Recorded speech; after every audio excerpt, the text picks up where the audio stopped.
it, so Jess is gonna lead us in our invocation.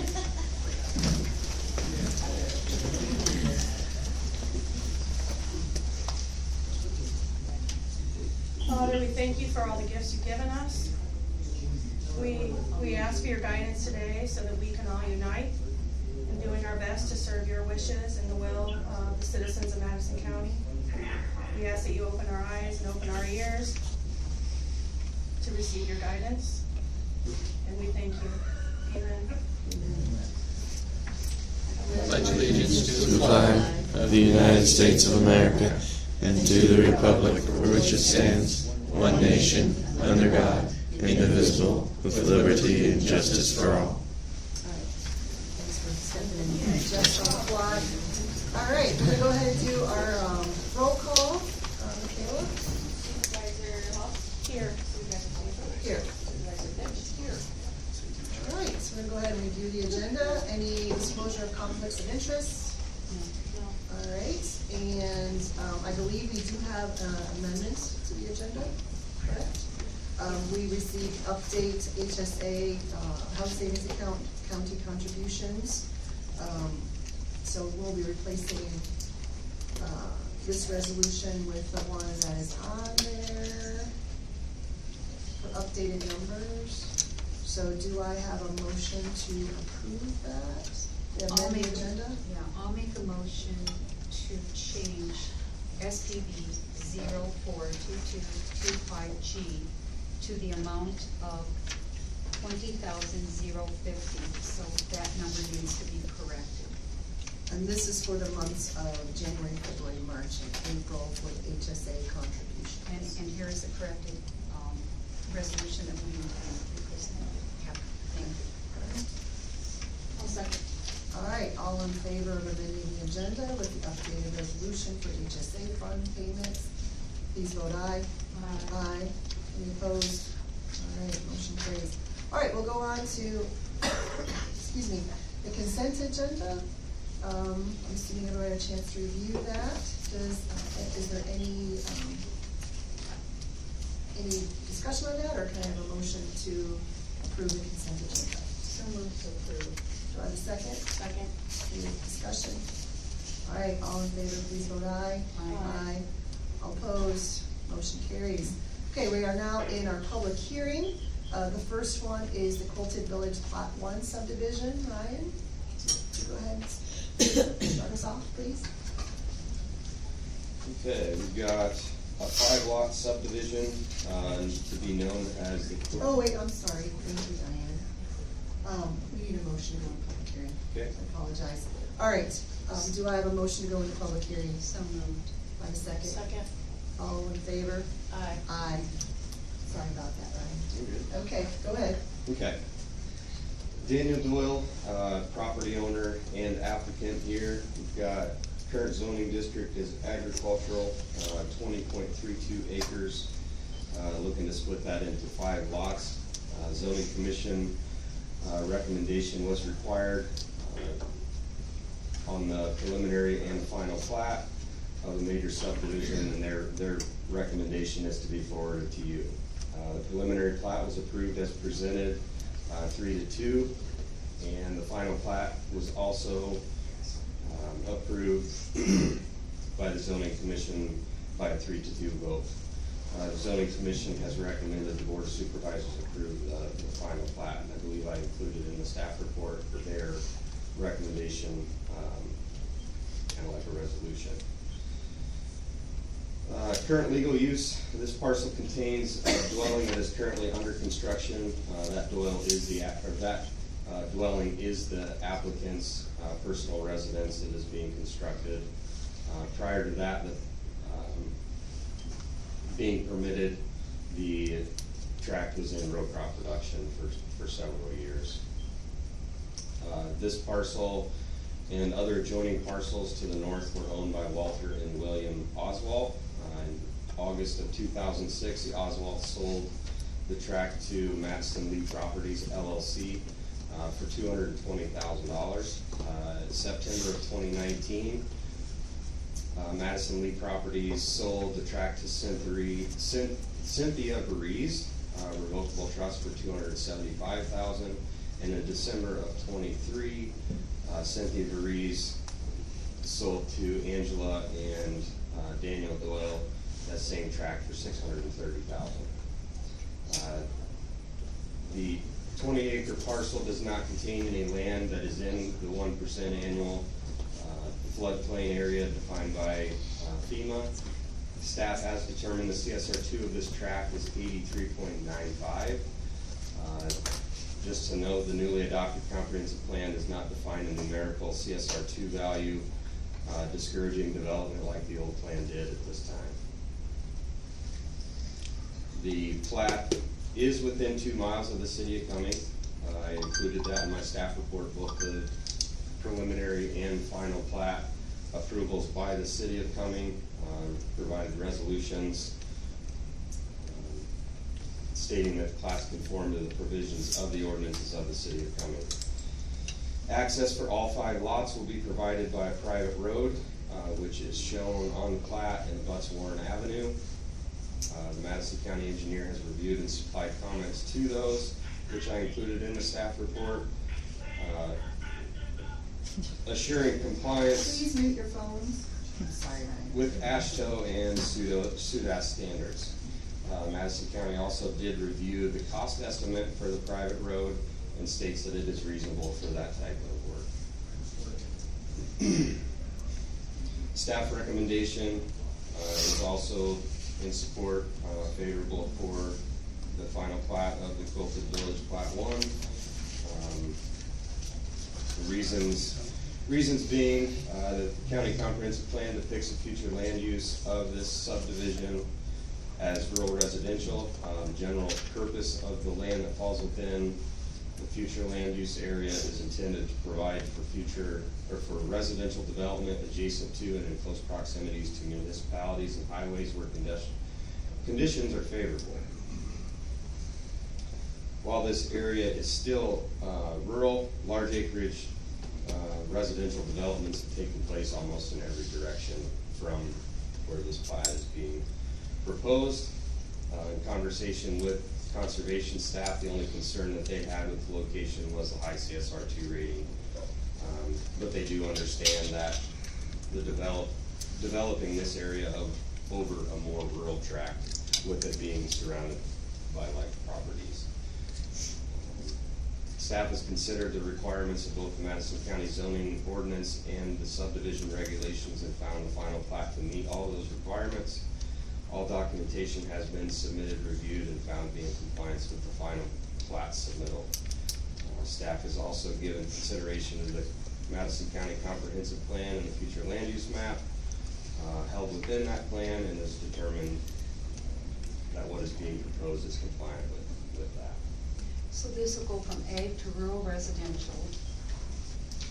So it's a residential subdivision. It's a the So plat. it'll lose its ag. Most likely for tax purposes, Yeah, it'll lose its okay. tax classification as agricultural. And are they building their own private road? Yes. Oh, great, okay, thanks. I'm assuming the road will be gravel though, or we don't know. I believe so at this time it is. But then it's on them to take care of it. Yes. Yeah. It's part of one of the agreements with the county engineer that the road off of the county road is their responsibility. Great, thank you. How many other subdivisions are there? Other You subdivisions? said that there's development going on. Yeah, so there's, Aslan Acres is to the north of that. Linda Jucket's got some platted ground that's even further north of that. Kinda as you go north, virtually all of that is platted between this subdivision and the Cumming Road. And then south of there, there's 4 houses along 130th before the bridge is closed. And then obviously to the east would be Warren Avenue, so. Okay. So it's all housing? Yeah, that's great. Okay. Thanks, Ryan. Thank you, Ryan. All right, now's the time for the public to come and speak. You do, since this is a public hearing, you do have 10 minutes, up to 10 minutes to speak. If you want to speak regarding this subdivision, go ahead and step to the podium and give your name and town, please. Jeff Gaddis, Civil Engineer Consultant, 2400 East Street. Art designer and land surveyor on this piece, and Ryan did a great job of covering everything that we went through. The ordinances and the county design. If you have any questions, I'm here to provide some answers. Can you spell your last name, sir? Gaddis. Oh, I got it right, thank you. Will it be, what kind of septics, do you know yet? We do not have a septic design that'll be done with each lot, but given some of the earthwork on it, some of them will be most likely sand filter. Some of the other ones may not be. It kind of depends on the engineer that would design the septic system. Have they ever contemplated, when they build a basement, to tile around that building? Well, they should tile around their building. Build and tile provide- around the structures and take that out? They should find some method to handle that water, just in the overall engineering design. Yeah. Thank you. Anybody else? I'm AJ Doyle, and this is my property. So that's the address. I just wanted to make myself available, say that we're very excited to be building our home in this area, love Madison County, prettiest part of the state.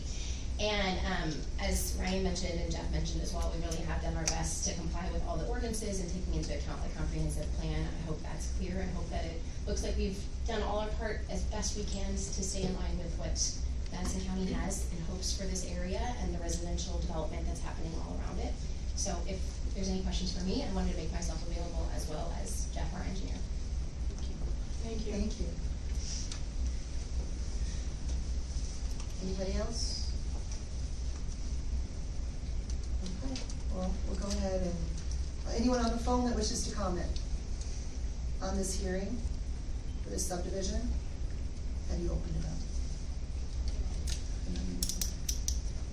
All right, well then I will entertain a motion to close the public hearing for the Quilted Village subdivision. Do I have a motion to close the hearing? So moved. Do I have a second? Second. Second, any discussion? All in favor, please vote aye to close the public hearing on the Quilted subdivision. Aye. All right, motion carries. All right, we are on to the next agenda item, which is Creative M Squares LLC redistricting request. Ryan, we'll go ahead. I had a request from the attorney there, if it's okay. Well, we have to open a public hearing, Okay. so, because it's posted, so, do I have a motion to open the public hearing for Creative M Squares? Second. All right, all in favor, please vote aye. Aye. Aye, okay. So do you wanna speak first, or do you wanna speak first? I have agreed that if he would like to talk, he could do so beforehand. And then it's you guys' determination on what he has to say moving forward. So you're gonna yield the floor to him? Yep. Okay. All right, you're up, please state your name and where Thank you. you're from. Thank you. My name is Daniel Manning. My address is 4949 Westtown Parkway, West Des Moines, Iowa. I'm with headquarters of this law firm, and I'm here today representing Brian and Alma Morrow. It's their project, and I'm asked to speak, and I appreciate the opportunity to speak prior to Ryan's presentation, because the Morrows have a proposed residential development. And this matter has gone to your plan and zoning, and the recommendations come from plan and zoning. What's out of the ordinary is that my clients did not receive the staff report for concerning the staff's opinion about this project until after the plan and zoning meeting.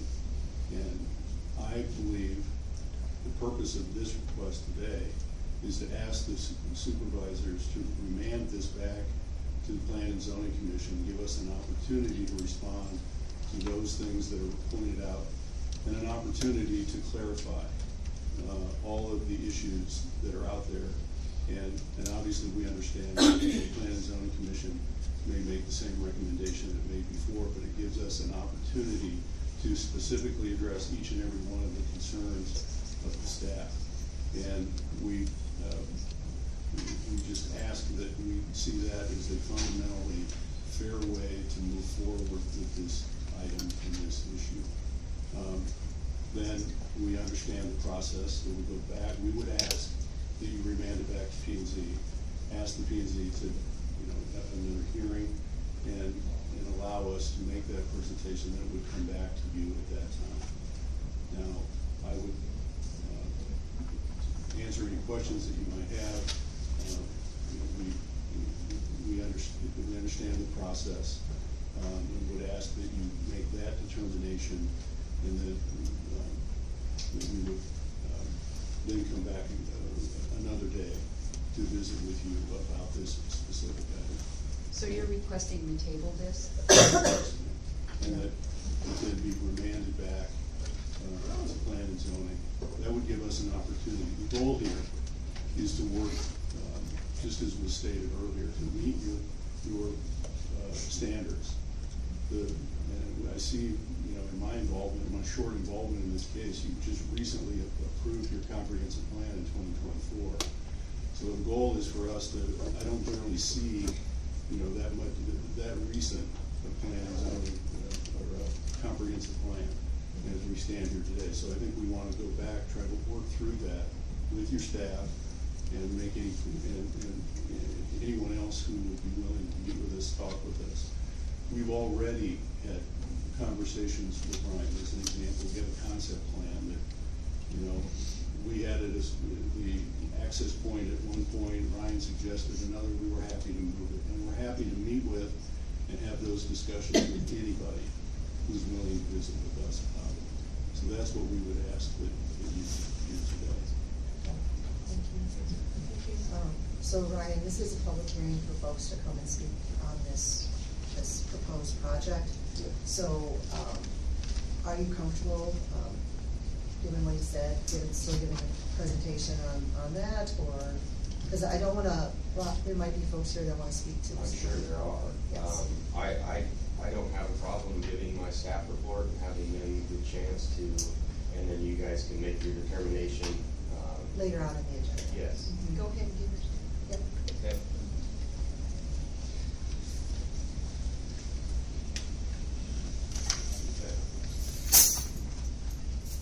So we've got Brian Morrow as the applicant. We're looking to redistrict roughly 141.36 acres from agricultural to residential.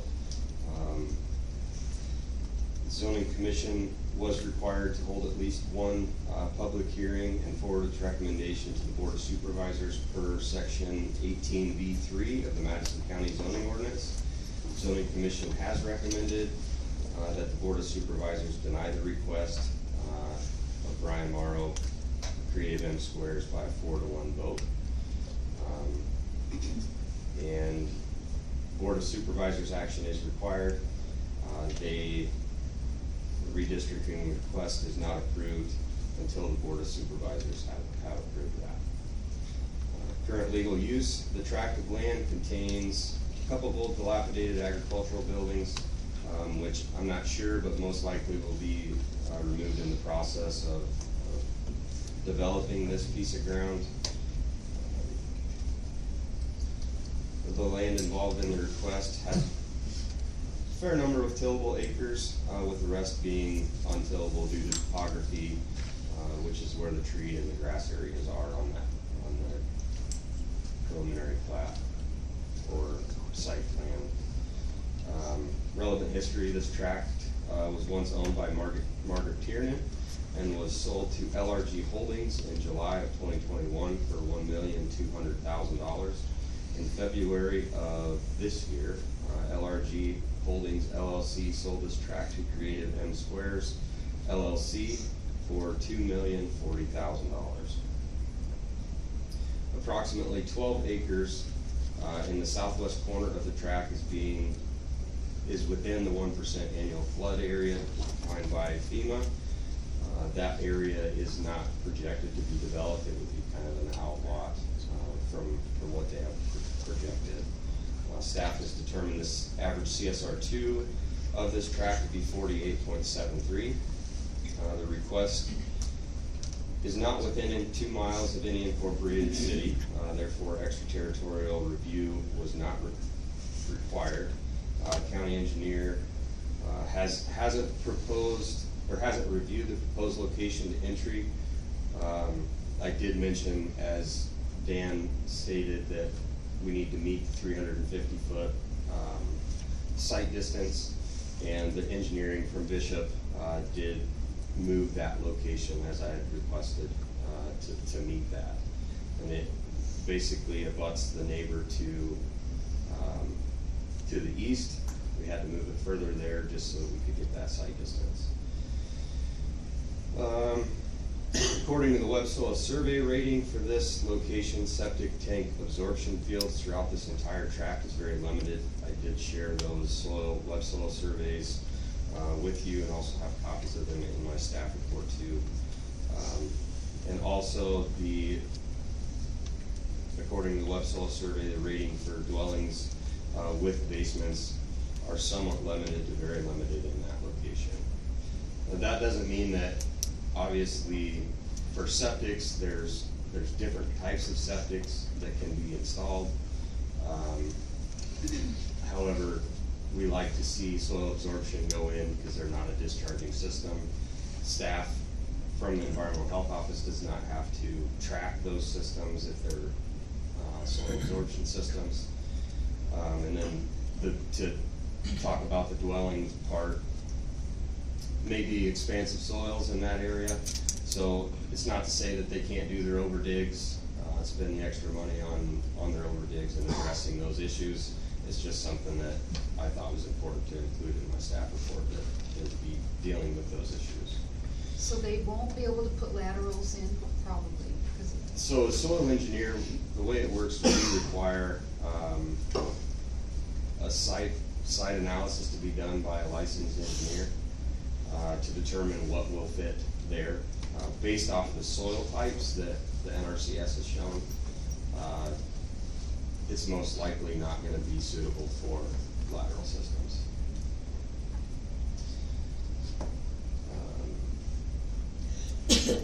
So to coincide with zoning commission's recommendation, staff recommends denial of the redistricting request. Reasons for such recommendation: the Madison County Comprehensive Plan does depict the future land use of this area as rural residential, and the general purpose of this land that falls within the future land use area is intended to provide for residential development adjacent to and in close proximity to municipalities and highways where conditions prove favorable. At this point, staff's opinion is that with the continuous flooding and bridge limitations on 155th Street, this location does not prove to be favorable, nor is it really in any close proximity to a municipality. When you say bridge limitations, I'm assuming weight. Yes. How close is this to Mallard Flats? You drive through Mallard Flats, and then it's up on the north side. How do you drive through Mallard? Oh, because that's still a perpetual 155th easement Street. on 155th. So the zoning commission, I'll finish this and we'll Sorry. talk.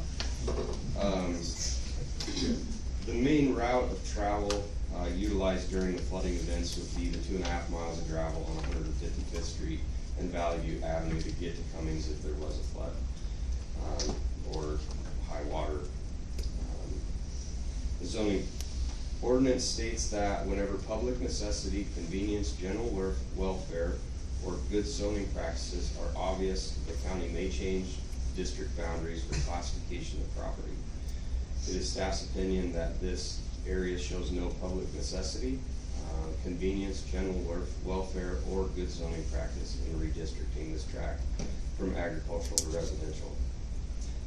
Because of the residential growth in the northeast quadrant of our county, it is staff's opinion that growth will likely continue in this direction. However, staff feels that the redistricting of this tract from agricultural to residential is premature at this time.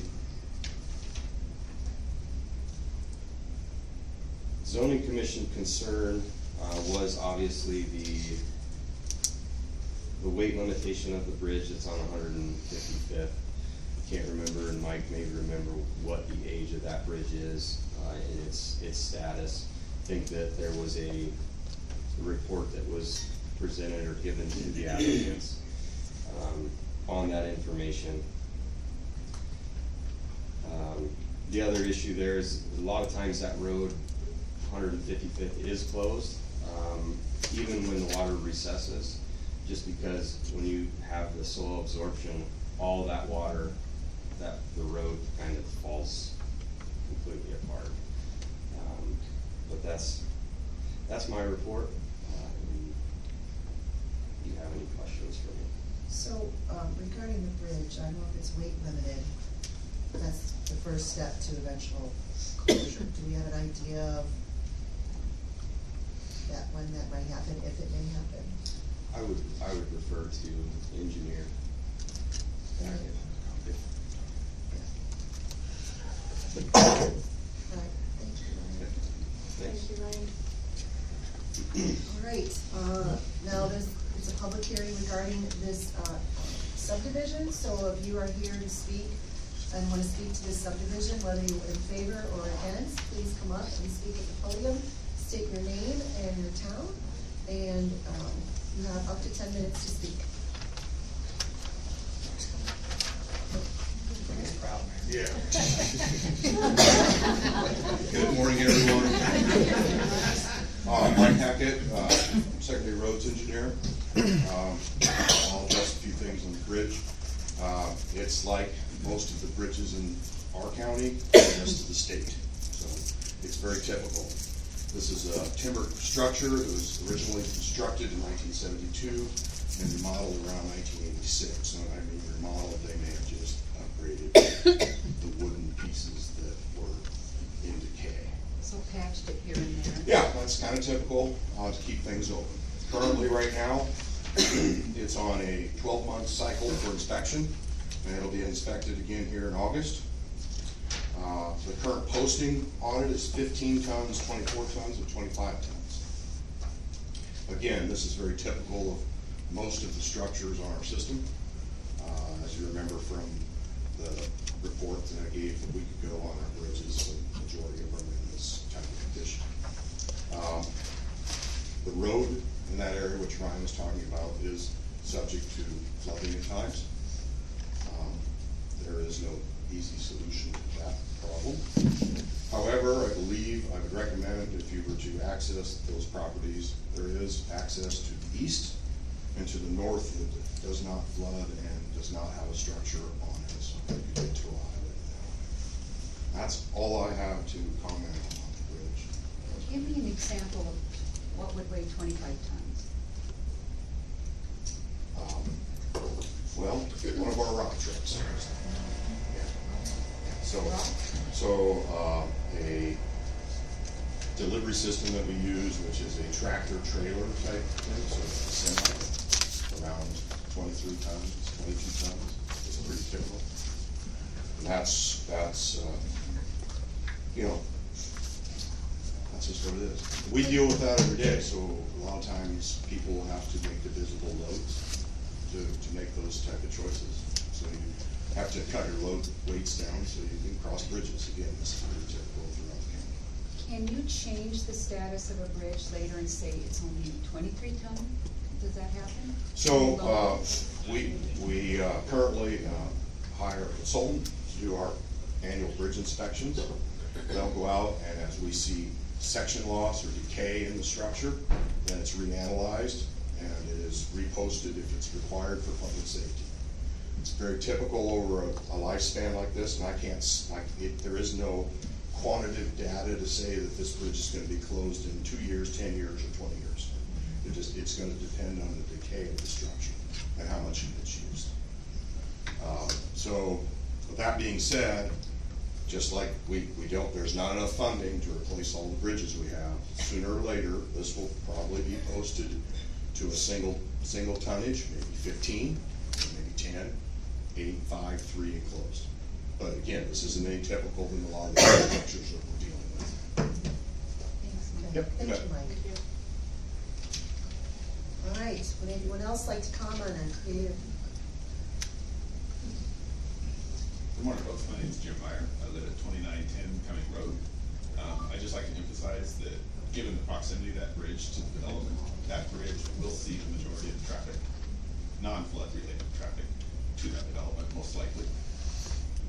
I'd also like to point out, at least 7 of the 10 immediately adjacent landowners to this property have filed petitions against this rezoning.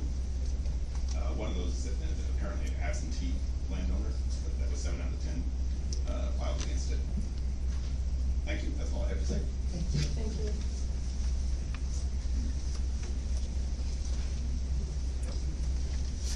Anyone else like to speak? Hi, my name is Brian Morrow.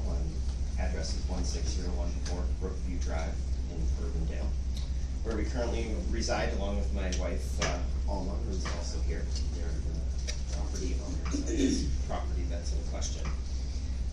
We thought it'd be a good idea to come today so you guys can kind of get to know us, get to see us. We looked at this property about 2.5 years ago. My wife has migrated from Bosnia in 1994, and prior to our marriage had actually looked at a piece of ground for sale just on the opposite hillside. So the day that we went out there to look at this piece of land that she missed out on, she said that this place reminded her of home. And the contour of the land, the trees, everything reminded her of home.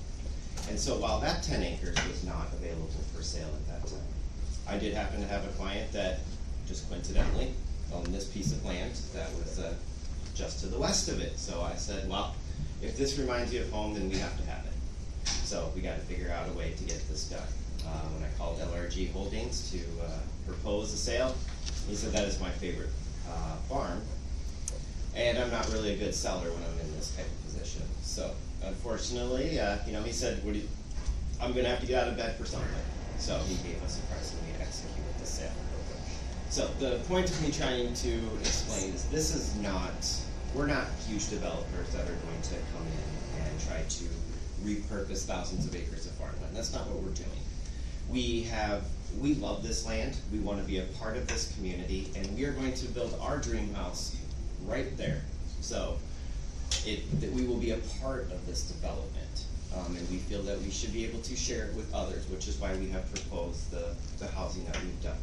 We have worked with Ryan on numerous issues to not change the trees, not change the grounds, not change basically a lot of the land in order to keep its same functionality, its same beauty, all of that stuff. So we have literally gone above and beyond to accommodate any and all requests that we have made along this process. And we, simply ask that you guys give us a chance to continue to work with you so that we can get over some of these other issues that seem to be, and for our neighbors around us, while some of you do not feel that having the housing out there is something that's in your best interest, we look forward to being a part of your community, and we look forward to being good neighbors with you. So it's not like this subdivision is gonna take off and all of a sudden you're gonna have 40 houses or something. That is not what our intent is. Our intent is simply to share the land with anybody that wants to be involved with it and has that same beauty that we have come to love. So that's anything I have to say. I just want to make myself available for any questions that you guys have, but also to get an introduction to my hopefully future neighbors here. That's also what we're looking for. You're planning 22 homes on this 141 acres? Correct. Thank you very much. Thank you. Anyone else wish to speak?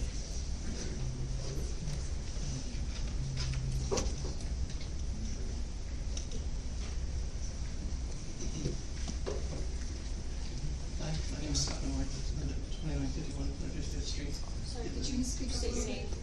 Scott, Hello. Van Mike, Thank you. with the property directly neighboring the proposed development. We share the concerns with the road, as they've said, that lot of lots going towards the pavement. Going away from the pavement, it is a very steep, hilly road.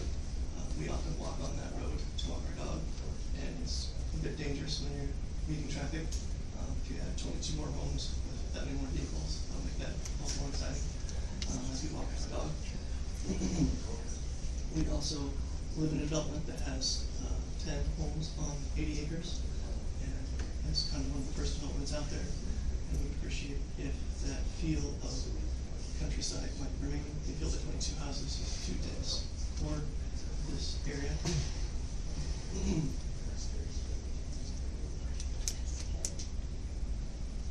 Also, sounds like you might be addressing it, but the entrance was right next to our driveway.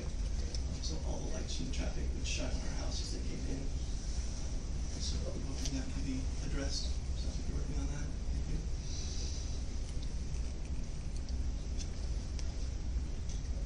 I think that's all I had. Thank you. Thank you. Thank you. Anyone else wish to speak?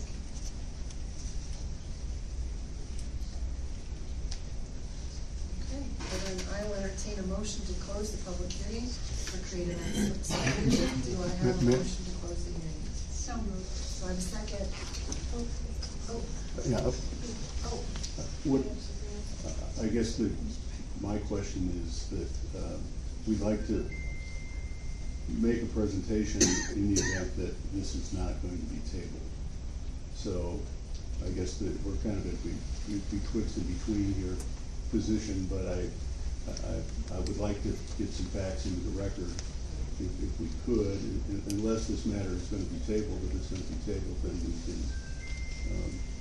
I guess my thought would be that determination could be made while the public hearing is open. That's not what you choose to do, I understand. we have to do it by resolution, and that's on later in the agenda. I would not do that. So, what we can do if the board is open to it is we can have them, do something during the discussion portion of that resolution consideration. I'm ambivalent, it doesn't matter to me, but.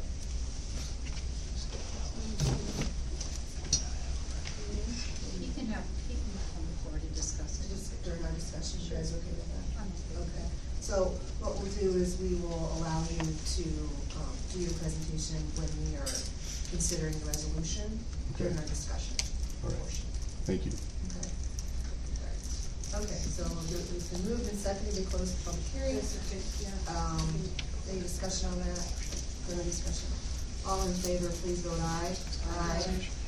All right, we are closed it, and the next one is. Motion to go back into the meeting. I'm sorry. Motion to go back into Close the public hearing. No, it's, Okay, motion to enter back into our regular meeting. so moved. Do I have a second? Second? Okay, all in favor? Aye. Okay, we now have, we can do the presentation. Presentation comes after public comment. Well, we'll go ahead into public comment. So now's the time for public comment. So, just so you know, you have 3 minutes to speak. Please state your name and town.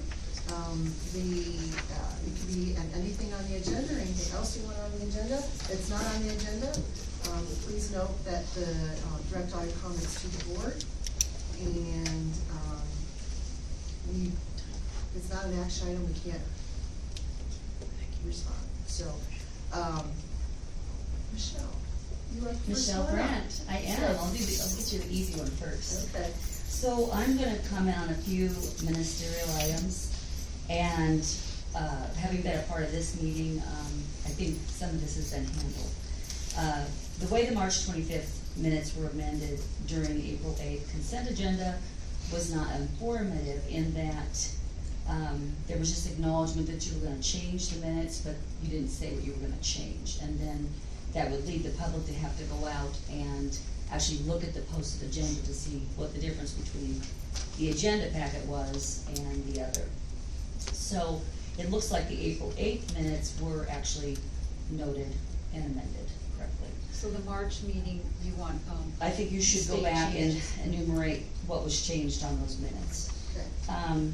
So the other thing about the minutes is that in the past, we've always had the claim summary right below the signature, and that's not been on the minutes in March 25th minutes or the 8th. So I'm wondering if that's you're doing something, like, not gonna have that there anymore. Next, it's my understanding you're no longer sending agendas and board packets out to those citizens who have requested those. Was this a unilateral decision, or did we miss a board discussion about this? I also understand, the member of the public was directed to go online. However, I didn't see this agendas posted on the website on Friday, so maybe it was after the fact. But I did not see it there at 4 o'clock on the website. If that can get fixed, then that would make that solution suitable. I don't know about the courthouse or the annex, what time it was posted there. Also, previously, it was a consensus by Supervisor Hobbs and Stancil on February 20th that the narrative be included with the public comment speakers. We didn't want to run the risk of not being transparent and change something we've always done. However, I do see that on the subsequent minutes, March 25th and the 8th, only those folks talking were listed and no substance of what they spoke about, even a summary. Again, this does go in the opposite direction of transparency, and was it a unilateral decision, or did you as a board determine this is the way you were gonna go forward? What I'm saying with all these small changes, although they are ministerial, they do matter as a cumulative change in which direction we're going. I know I would appreciate these kind of changes being communicated with the public. Hey, by the way, we're gonna do this now. And also, lastly, for the public to attend via Teams, you have to get an invitation to the meeting. Otherwise, we can only be online, and we can no longer be a part of that. So we can't see what's on the screen. And I'll go ahead and submit these into record, and that way you can finish reading what I wrote. Thank you very much. Thanks, Michelle. No worries.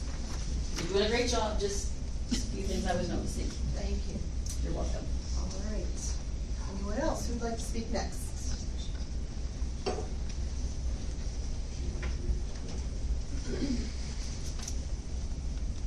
Vicky Brenner, Winterset, and thank you very much for allowing me to speak. I have several comments to make regarding items on today's agenda, but I first would like to publicly commend our county employees. The folks who, in spite of the chaos and the negative environment, get up every day and come to work to serve the people of Madison County. My gratitude also extends to former employees who served us well with competence and integrity. The rest of my comments will address agenda items. The resolution to hire Rally Appraisal LLC to complete full summary report for Madison County Public Health Building. I have nothing against Rally Appraisal, but I thought it was Board of Supervisor policy to present at least 3 bids before hiring contractors. At the last Board of Health meeting, members said they would consider moving public health offices to the courthouse, but stated they wanted to do more research and perhaps assign a task force to see whether the move will fit their needs. In light of our current financial situation, it might be a good idea to hold off on expenditures that aren't an emergency and wait for the Board of Health to complete their research before hiring an appraiser. Approving the budget for FY ending 2026. According to the resolution in the published board packet, the budget should be attached, and it's not. That just might be an oversight. At last night's budget hearing, Supervisor Stancil announced several amendments to the budget will need to be made. What is the total dollar amount of those amendments? And also, when did departments receive their final numbers, and did they have adequate time to review those numbers before the public hearing last night? This budget process, regardless of challenges presented by the treasurer's situation, has been flawed from the start.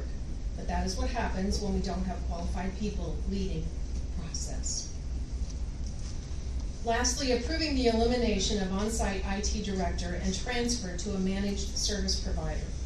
This proposal was first raised by Supervisor Stancil at a budget work session, but she provided no supporting documentation or detailed financial analysis. The public should expect that prior to any vote on outsourcing IT, a cost-benefit report and an RFP process would be presented and discussed in an open meeting and be a matter of public record. That has not happened. For the sake of transparency and responsible governance, I urge the board to table both the resolution to hire Rally Appraisal and the resolution to eliminate our on-site IT director until complete and data-supported reports are presented to the public.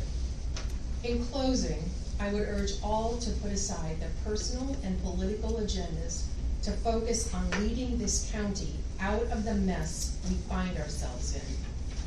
Thank you very much, and I ask that you receive and file my comments today. We will receive and file comments. Is there a motion? So moved. Or a second? So, for both of them. Yes, for both. All in favor? Aye. Okay. Anyone else wish to comment? I'll go ahead and give a couple seconds before we move on to the folks on the phone if they wish to comment. Anyone else wish to comment? All right, is there anybody on the phone that wishes to comment? Please make sure you unmute your phone and give your name and town.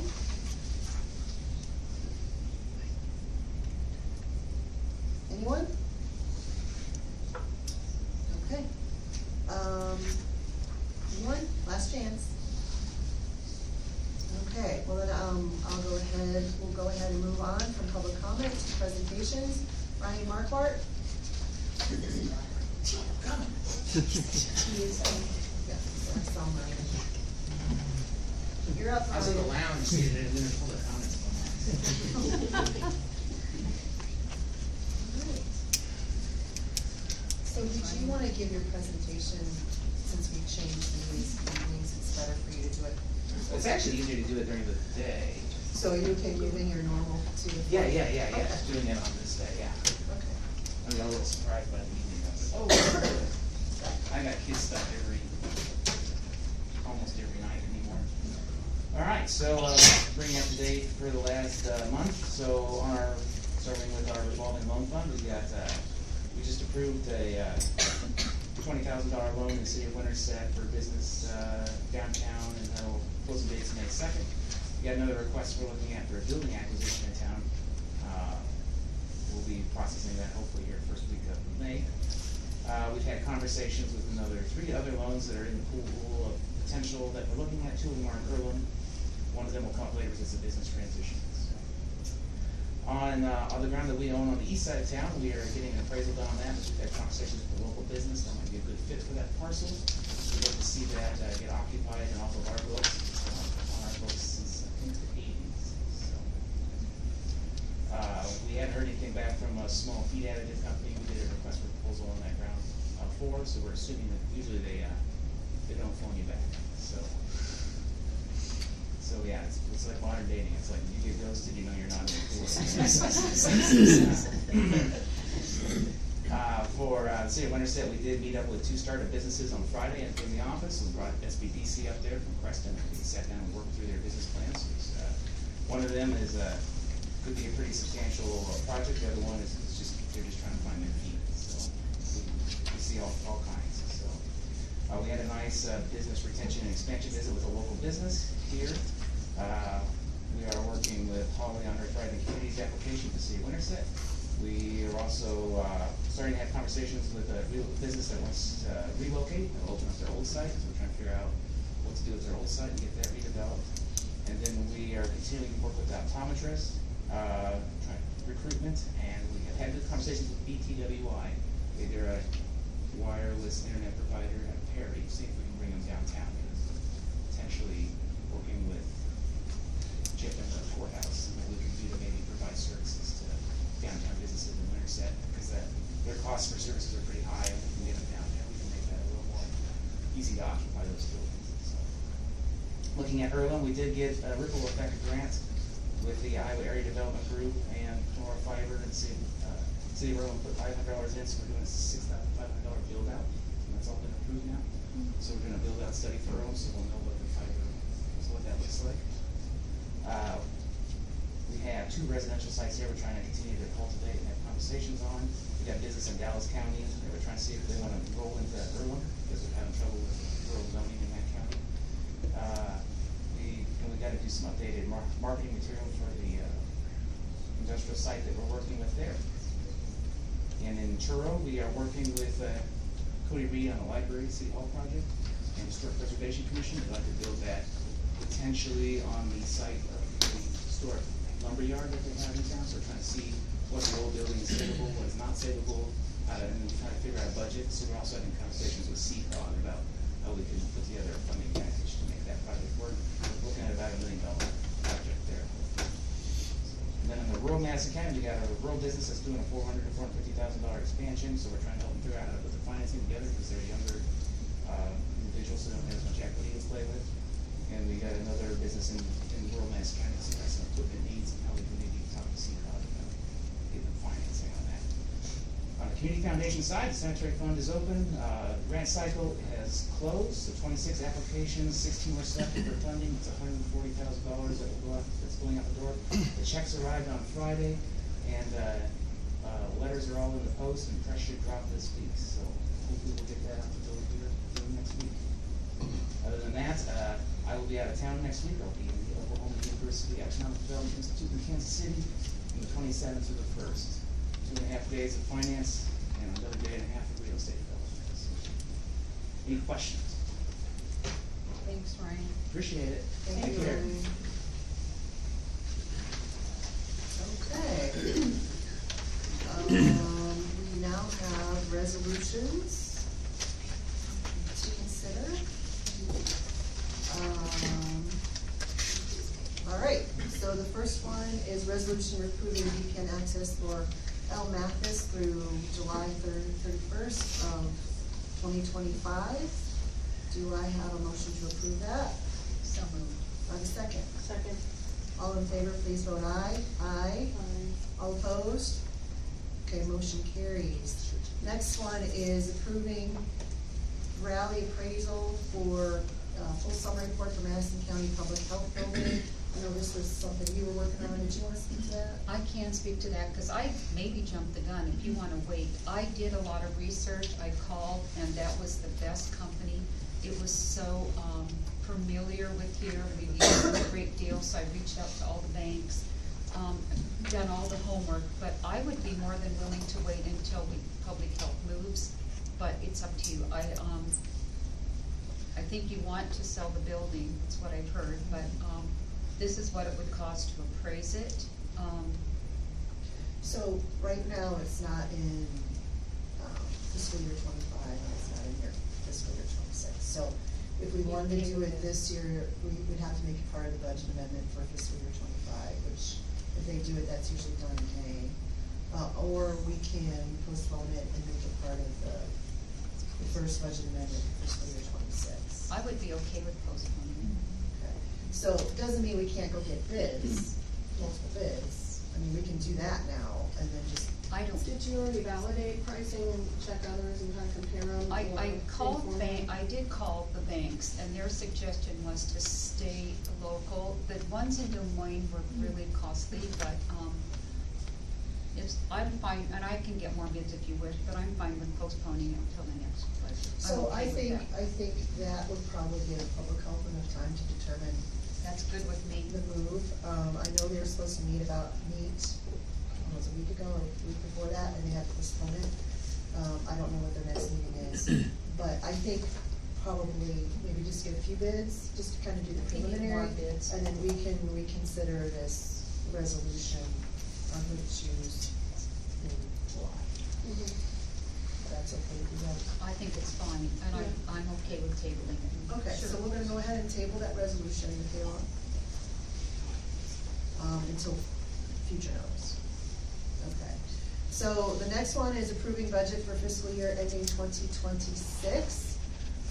We did have our public hearing yesterday. It was posted, it was pretty well attended. We had several comments on it. Meeting lasted only, I think, 18 or 19 minutes. We did find some things that will need to be done as an amendment in July. We can't do amendments on the fiscal year 2026 budget until it starts. In the past, when we did amendments, they were usually done in August, because you have to have that notice requirement. So, I think last year, our first one was in September, if I recall correctly. So anyway, so, the question came up yesterday, and I sent the board my calculations on the corrections that need to be done. That works out to be 0.27% of the budget. I know some folks have expressed some concerns on how it went, but considering instead of a 5-month process that we normally did, we had to cram the entire budget process into 3 months while working on a budget where the books weren't balanced for 6 months. So I think considering all the things that went on, 0.27% corrections is pretty darn impressive, especially since we have a new auditor, we have a new chair, we have a new treasurer. So kudos to all the ladies and gentlemen that helped with that, as well as the former employees that helped with that, because I know there's a lot of things that former first deputy didn't know either, and we were kind of learning too. So I think a lot of good work was done by a lot of people. So I'm appreciative of that. All right, so we have a resolution. I'll entertain a motion to approve the budget. Now, one thing I want to do is the department management did say we can make changes to the revenue side without an amendment. We can do that now, as well as any changes that departments made that resulted in a decrease in the budget. So what Carrie at department management recommended is that we approve the budget stating that we're allowing the auditor to make the corrective changes on the revenue side, as well as those departments that end up decreasing the budget. Specifically, secondary roads was one of them. So if we do a motion, I would entertain a motion that we approve the budget subject to department management's recommendations.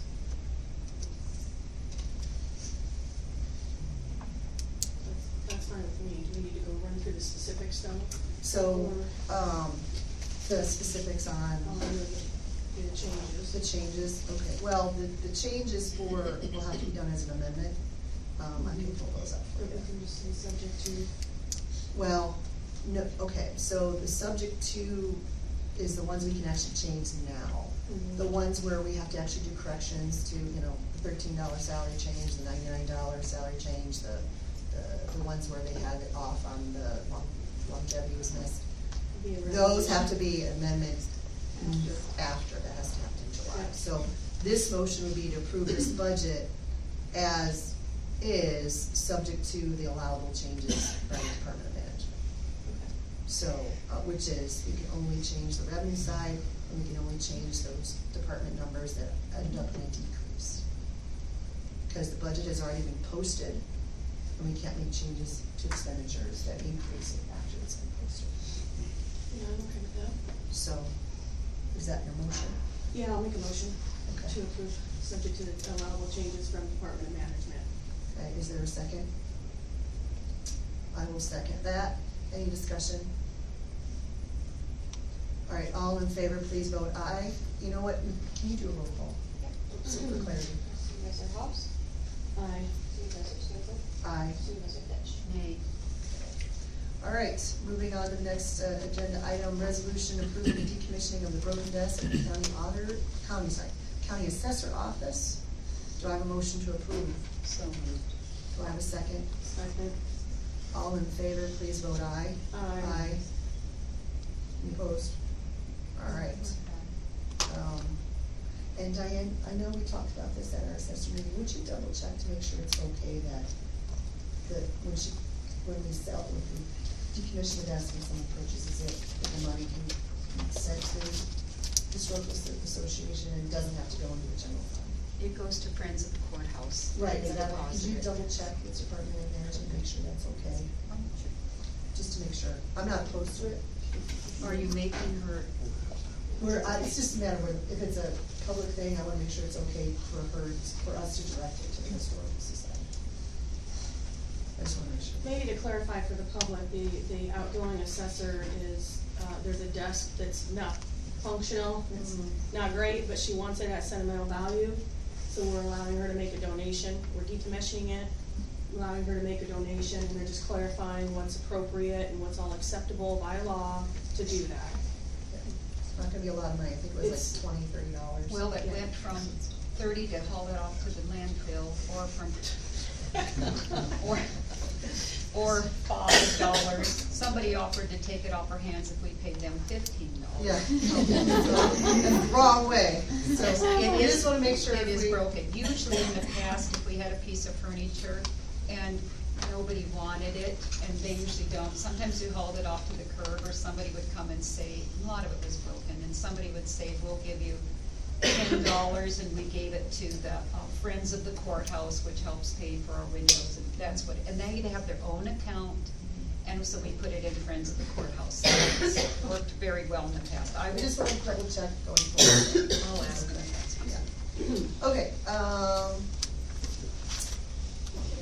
we just have we vote on that, there was a motion and a second. Yeah. We didn't vote on it yet. I think we just have a motion. We all said aye. Alright, so, aye, aye, aye, Aye. aye, okay, unanimous approval. Okay, next resolution is approving signing letters of support for the Community Services Block Grant, Low Income Energy Assistance Program, Head Start, and weatherization programs by Congress. This was a request from Matura. They requested that their member supervisors and boards write a letter of support for these entities. My assumption is these may be at risk of being defunded, so, or lower funding. And so Matura asked us to sign on as with a letter of support. So my request to you guys is to support them on this. I think these are good programs, they certainly help people. And I don't know what Congress has planned, but I'd like them to hear from us, so that's why I think something tonight. Aging Resources is facing the same cuts, and so we are writing letters to our congressmen and try to curb some of this, because I think it's gonna be very difficult on rural elderly. So, and this particular though is, not so much elderly, it's more, yeah, but you're right, there's a lot of places that they're being hit with this, so, do I have a motion to approve So, letters of support for these entities? Do I have a second? Second. Any discussion? All in favor, please vote aye. Aye. All opposed? All right, motion carries. All right, the next one is approving assignment of proxy to ICAP. This is normally done, every year, and I don't know, John? Yeah. Oh, I'm gonna say it, and you correct me if I'm wrong, okay? So basically, it gives the auditor and the chair of the board permission to be held as the contact person, and the person that's in, the single point of contact for this, is that correct? Yes, correct. Okay, so, that does have to be approved by the board, so that's why we have it out here. And then, once we're ready with renewal, we'll get another resolution going for the renewal of our insurance, correct, John? Correct. Okay, so right now, this is just for the assignment of proxy, so, do I have a motion to approve the assignment of proxy to ICAP? so moved. Do I have a second? Second. Any discussion? All in favor, please vote aye. Aye. All opposed, motion carries. Okay, the next one is approving the elimination of the on-site IT director position and transfer to a managed services provider. So I sent you both a breakdown of the costs based on the fiscal 25 budget and now, and as probably what's not been made clear to the public is that we already have managed services with them. We already do managed services with them. They already do stuff already for us. It's a hybrid situation where you have an on-site person. But this would basically be moving to fully managed, so they would be handling everything remotely. I did check with a county that did this, Delaware County. They moved from a dedicated person to a managed service person. They said it went very well. And because they're already doing the work, that it'd be a very easy and seamless transition. There'd be no setup costs, there'd be no downtime, and we'd save quite a bit of money. So, just some background for you guys on that, and then you can see the dollar amount of savings on there. The dollar amount was strictly taken from the budget, and compared to what was in the contract. So you both had access to the budget. So, I'll entertain a motion to approve this. So moved. Do I have a second? Second. Second. All right, any discussion? I am very opposed to this, and I have said so numerous times.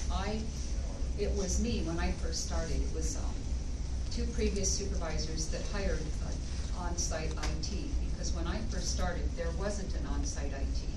And you could wait days to have this, to get into something and get help. You were on a ticketing system, you could be on the phone forever. So we hired, on-site IT, and it might cost more, but it was just such a relief, and everything went smoother.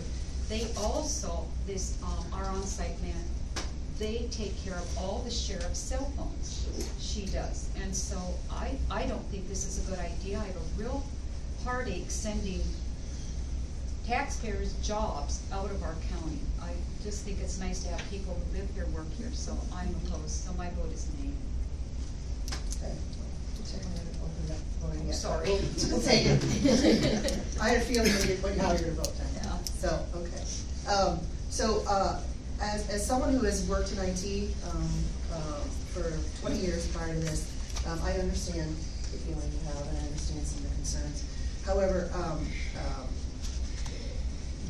we are moving as a country and as a county, fast, towards this kind of process. We have a lot of folks, a lot of companies, and a lot of counties that do managed services, strictly to, save money and also make sure we get the expertise and the support we need. Now, I want to note that this is only a one-year contract, and after that it goes month to month. So if this is something that does not work, we are not bound to this for very long, and we can certainly change it back to the way it was or do something different. But we need to find ways to save money. The taxpayers have demanded us to lower their taxes. We have 2 elected officials that ran and won decisively on that, and we have to figure out a way to shrink government and lower taxes. Unfortunately, shrinking government means a lot of times we have to figure out ways to do more with less, including people, unfortunately. So I'm hoping that the same services that I have gotten and you guys have gotten from this company so far, they've been responsive in the last few months. When I do tickets for changes or repair or whatever, it's fairly quickly that they get it done. So obviously, I'll be asking for feedback when there's issues. This transition is not going to happen until July or sooner, if our current employee decides to move on before that. But I specifically wanted only a 1 year for that reason. I wanted to make sure that we have time to figure out if this is going to work. And I'm confident it is because they're already doing it. So I'm hoping that this will be a good, seamless transition. Any other thoughts, comments? Well, I will say that I've worked with companies who have remote IT, and I like the fact that this company will have multiple people available to help. If there's an urgent matter, we're not going to be relying on just one individual that may be out sick or not in the office yet. I like having multiple layers for resources, especially for the urgent matters.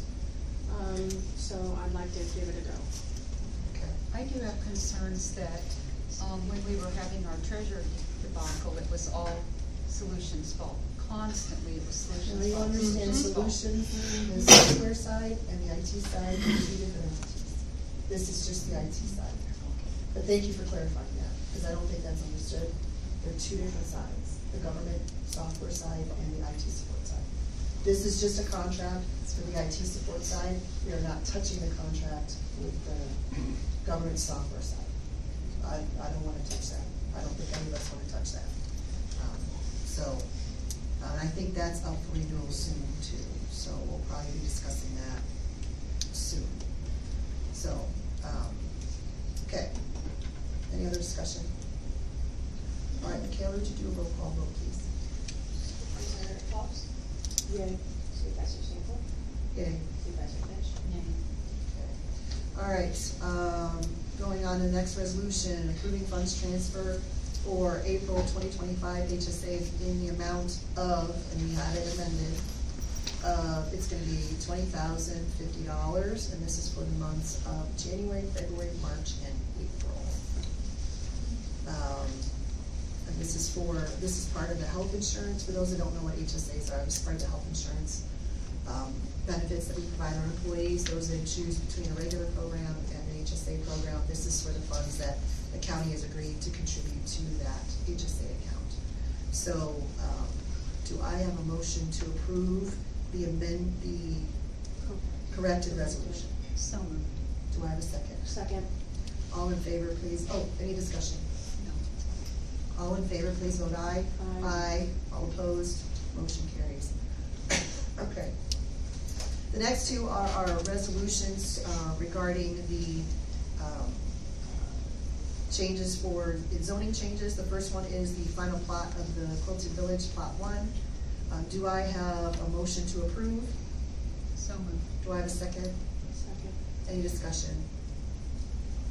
Okay, all in favor, please vote aye. Aye. Aye. Okay, all opposed, motion carries. The next one is, I know we agreed to allow Dan to do a presentation as part of this, and to do in the discussion. So do we wanna talk about this first before we even do a motion to approve? I'm very familiar with this property because I worked for the NRCS office for the state of Iowa, Soil Conservation Site for 22 years. And I agree with zoning, I have great reservations about this tract of land. It's right next to a perpetual wetland, and I think this might, I have reservations. I do as well, but I think it's fair to vote to table it, to allow them to go back and work further with zoning and see if they can come to terms and all parties can come to an adequate solution. I received a call from a gentleman who wasn't listed on the petition. There are others that have issue with this happening. But I do wanna give them the opportunity. I think it would make sense to wait on the presentation until you all have further chances to work through this and see if you can come to resolution. I'm in agreement with you, and I'm in agreement with you too. I had some concerns as well. But I wanna give the folks a chance to resolve them and then come back to the board with hopefully a solution that is amenable to everybody. So you don't have to give a presentation, because it sounds like the board is in consensus of tabling it until that can happen. Very good, thank you. Should we do a vote to table it? Yeah, we should probably do a vote to table. Yeah. Do I have a motion to table resolution approving the redistricting of property for the Morrows? So moved. Do I have a second I'll second to it. table it? No, I'm gonna vote nay, I don't wanna table it. I don't think the site's gonna change. I'm not in favor of it. I just think this is Okay. a site that is not going to change. I think they're gonna have huge issues with septics. The bridge isn't gonna get better, it's going to be huge traffic, and they will go that way. So, no, I'm opposed to Okay, it. all right. I will then second that for tabling. I would like to give them a chance for coming back with creative to something that will work, with the understanding that if it doesn't work. So, anyway, so there's a first and a second to table. Any discussion? All in favor, please vote aye. Aye. Nay? Nay. Nay. Okay, so it is tabled, and I'll leave it to you and the zoning commission and the zoning director, zoning administrator to take care of that. So, thank you very much for everybody's time on that, I appreciate it. Okay, next, we have applications, for, annual liquor license for Sips in Motion Mobile Bar located at 2508 Hamilton Trail in Winterset. Do I have a motion to approve this application? So moved. Do I have a second? I'd like some discussion. I'd like to understand this. You can second. I'll second. Okay, so now we have discussion. Yeah. So So, is there anybody here that represents this, or Steve, do you know more about the Sips in Motion and Mobile? Is it like a food truck, but they serve alcohol? Am I understanding? It's, my understanding is they're running our facility. We have our alcohol policy. They've been provided with that alcohol policy and agreed to abide by that. So my understanding, it's a mobile bar that serves alcohol at an event. And it will be utilized for the events at the Conservation Center and. Not events, just Just one. a single, that's correct. So is this temporary? It's Temporary. It's temporary. It's for one It's event. temporary. It's one day. It's for Oh, one that event. needs to be corrected. This is what they sent me and put in the alcohol ABV for. It's temporary, Steve, for just like one event? According to the That's correct, application, yes. according to the application it is. Then that needs to be corrected. I'll approve it as long as it's corrected that it's temporary. Well, I'm gonna go back and look at it real quick. 'Cause the way I read it was just for an event. Yeah. That's correct. For one time. A event. The The event. event.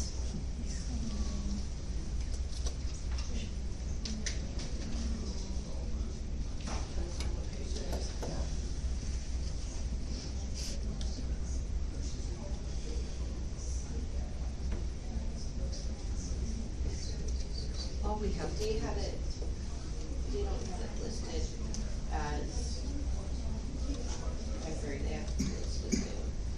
It's just new. As new. I mean, is it, just trying to get my hands around if that makes a difference at all or not. Cause usually our applications. It states that it's one-time event or temporary. I would also say there is something that they need to go in and correct on the online portal too, because they have incorrect contact information. And they That's have right. emailed to this contact. I would move to Urgent? Is this urgent for an event like coming up next week, or is this for, I mean, do we have time for them to correct that maybe, or? It's next week. Okay. So you're saying it's a one-time event? Okay. May 30th. May Yes. 30th. I'm All sorry, right. May 3rd. May 3rd. Then let's correct this to read that it's May 3rd. I'm okay with Well, it this. says May 3rd on it, but they circle new instead of temporary. So it is So, temporary. I think they just didn't understand how to fill it out, maybe. But I would, consider an amended motion to where we would approve this as long as this is corrected.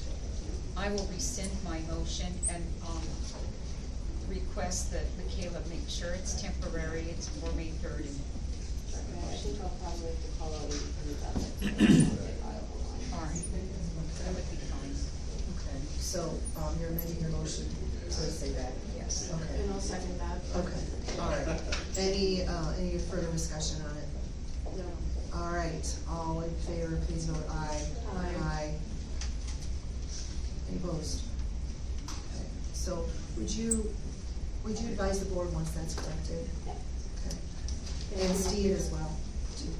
Thank you. All right, let's go ahead and go back up. Okay, so the next one is a motion to approve application for annual liquor and wine license for Madison County Livestock Fair Association. So moved. Okay, do I have a second? Second? Any discussion? No. All right, all in favor, please vote aye. Aye. Aye. All opposed? Okay, motion carries. All right, we are now up to citizens' request to be heard. Mike Fletcher.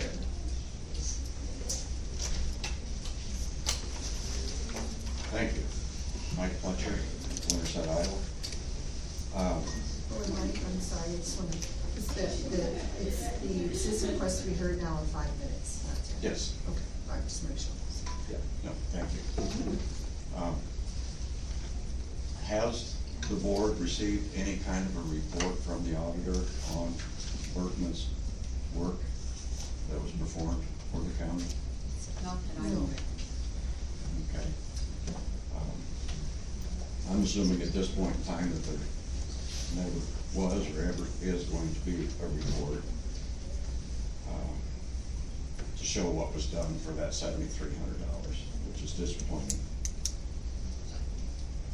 And I would also, since we don't know, and nobody's talking about what he did or didn't do, or his employee. So I guess that brings into question as to whether any information was accessed or downloaded or changed with voting machines. So I would like to ask that these voting machines be recertified before the next election to make sure that everything is up to snuff. Do you have a reason to believe that anything happened to them? I have no idea, because nobody knows what he or Leslie did, and I understand one of the voting machines has been sitting out in a hallway in the auditor's office since the last election, and it was only secured and put away at the end of last week. So that machine, who knows who has had access to it. So everything you're saying is an assumption? You don't have actual evidence of this, correct? Not that I'm willing to come out with as far as anybody that I have specifically talked to, and yes, I have, but Okay. there are concerns. I understand there's concerns, but, and I understand too that the complaint was made to DCI, so, Well, I'm you assuming know, I they'll- mean, so I trust my law enforcement to get to the bottom of it, and otherwise, if you keep putting things out there, And you either, don't see any reason for due diligence on the supervisor's part to just make sure our voting machines are? the voting machine. Without question. The voting machines is the responsibility of the auditor's office, and right now, everything that's being said, there's no proof. So, I trust my law enforcement, I'm sure you do too. I do. So instead of trying to put out information that could be false and then rise to the libel and slander, why don't we let them do their jobs?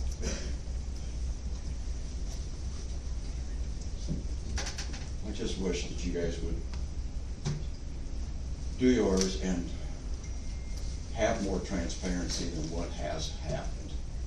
Because that's what has been run on, transparency. That's all we heard about for the elections, and that's the last we've heard about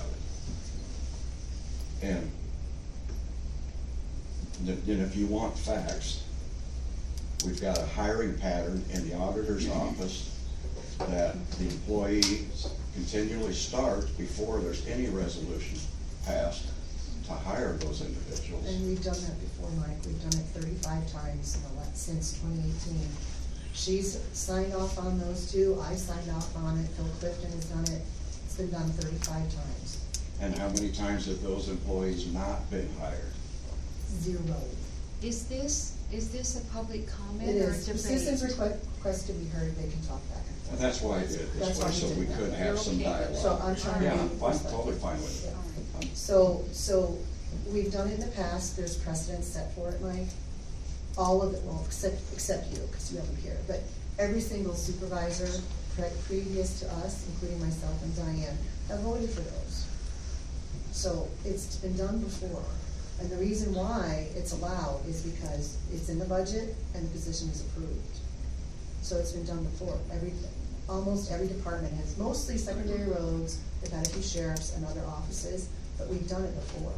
So I don't understand why, and perhaps it's just the public doesn't know that, but we've done it before. And that's because we wanna honor the needs of the department heads. When they need people to fill positions. And not make them wait. And not make them 2 wait. weeks to get the Especially- resolution. Right, especially since the auditor's office has been short-staffed.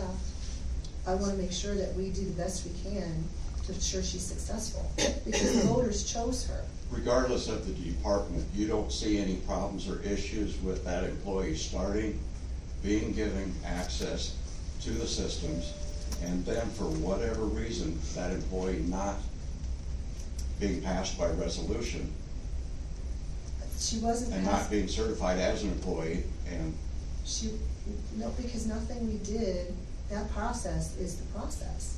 Now, we've never voted against an employee in my recollection, ever, until we had this new auditor. And we consistently, I'm sorry. I was just gonna say, Mike, if I may, Yeah. as far as the voting equipment goes with that employee, I do wanna let you know that Secretary of State has to authorize access in order to get on their online For system. anybody to have It's access to it. She did not have access to anything voting related, Okay. so I will. Thank you. You're welcome. Thank you for Thank that. you. So right now is, we're discussing a process that you don't like, and I understand that. Right. But it's a process that the supervisory board has done for years. Okay, well, that's why So- we're having this So, dialogue. so now, I understand the concern, but unfortunately, we meet only every 2 weeks. Okay. So if a department head needs somebody and they wanna hire them, and it's already approved, it's in the budget, and the position has been approved by the supervisors, then we allow them to be hired. Cause otherwise, we can't be grinding county government to a halt. And I understand that, I So- appreciate that. So And- so you may not have had that background, so that's why I wanted to. Okay, I appreciate that. Mhm. And my only other concern is that why is this particular department being allowed to completely circumvent HR? None of the hiring is going through HR, all of the applications are going straight to the auditor, that nothing goes through HR. Not, the department heads are, while we encourage them to use HR, they are not required to use HR. Why do we have HR then if we're not utilizing Yeah, HR? HR provides a value add, and I can speak to that with benefits especially. She's been helpful, and she's helpful to employees with benefits. Her role is not just for jobs, her role is far more encompassing. So, and these are elected officials too, so they can run their departments the way they want. And we have very limited control over that under Iowa code, specifically the budget and the titles, like, so, number of deputies, number of positions. So again, a lot of the public may not have that background, so I appreciate you bringing it up so we can clarify that. So, but my concern is that for the first time in my memory, we are actively interfering in elected officials' ability to hire as a board. And that causes me concern. So I don't know how to address that. Again, that is also outside our power. But hopefully going forward, that we will understand that our role is very limited and who elected officials can hire and fire in their departments. Okay. Well, I think I speak for everyone when we all would like to put this behind us and move forward.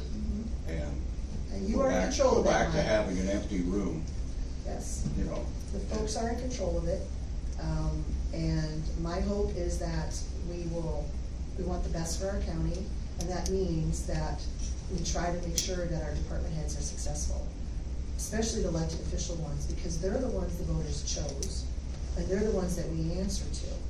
So our current auditor won by 60% of the vote. That means 60% of our county want her in there. Well, So- they did at the time of the election, I'll agree with you on that. So they, I doubt that's the case today. well, that's your opinion, Mike. It is, So, anything else? that's all I got, I thank you all very much for your time, All right, thank you. Thank you. Okay. All right, let's go on to, and I apologize, my computer just died. I believe we're on board reports. Yes.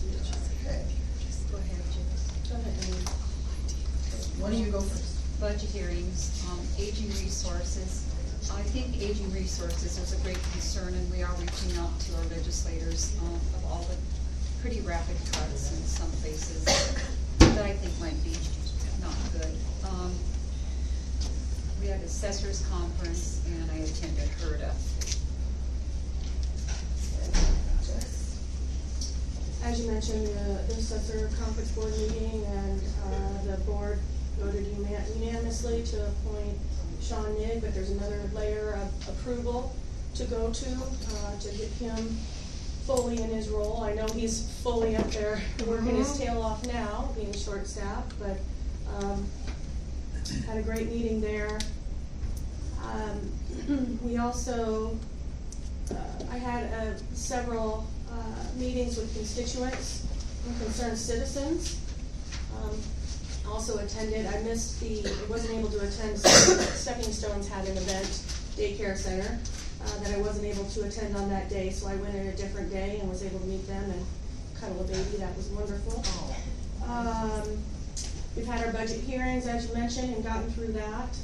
I am looking forward to changing the order of our agendas as far as we've discussed as a board, and we'll have a resolution in the future to move presentations by guests before public comment. So if we have people in the community who are maybe saying not nice things, then those presenters don't have to endure that before they present. Hopefully that'll make that a little bit better for them as well. And then we're also going to move a piece of the board reports up immediately to follow public comment, so we can be assured to address inaccuracies in a timely manner, and we don't have to wait a half an hour to do that. So I'm looking forward to getting those changes happening in the future, just to hopefully make our meetings continue to run smoothly and respectfully. That's about all I have for this piece. Okay, thank you both. Also part of the assessor conference board meeting, I had a Madison County Development Group meeting, so a lot of things that Ryan said were repeats. I'm excited to see those moving forward. I also had, we had the public budget hearing. I met with several department heads regarding the budget as well. I was on the navigator call. For those that don't know, we are going to be moving to an online enrollment for our benefits to make it easier and more transparent for our employees as to what they have for benefits, any kind of changes. So I'm looking forward to that being rolled out. I know, thank you very much, Kelly, for being a part of that. I also joined a call with a subsidiary or partner of Solutions called RT Vision. They were recommended by Boone County Auditor as someone who can automate our payroll system to make it a lot less manual. So I was on a call. I joined the call with Terry on that one. So I didn't really have a lot of comments on that one. It was just basically to kind of listen to see what they could do. So we might see more on that. I don't know. But I would love to take away some of the manual work that's being done, not just in the auditor's office, but in any office. So I encourage any department heads, if there's systems or software that you think might make your job easier, please bring it to the board so we can discuss it and possibly entertain doing it. So that is it for my reports. Okay, moving on to old business. Any old business? Any new business? Okay, discussion of moving the board of supervisor meeting location. That was a request from someone. They said they'd had a lot of requests that it's too crowded, so we did reach out to court systems. We could, I don't know that there's a need, but it was just a discussion, so I said we would talk about it. Okay, all right.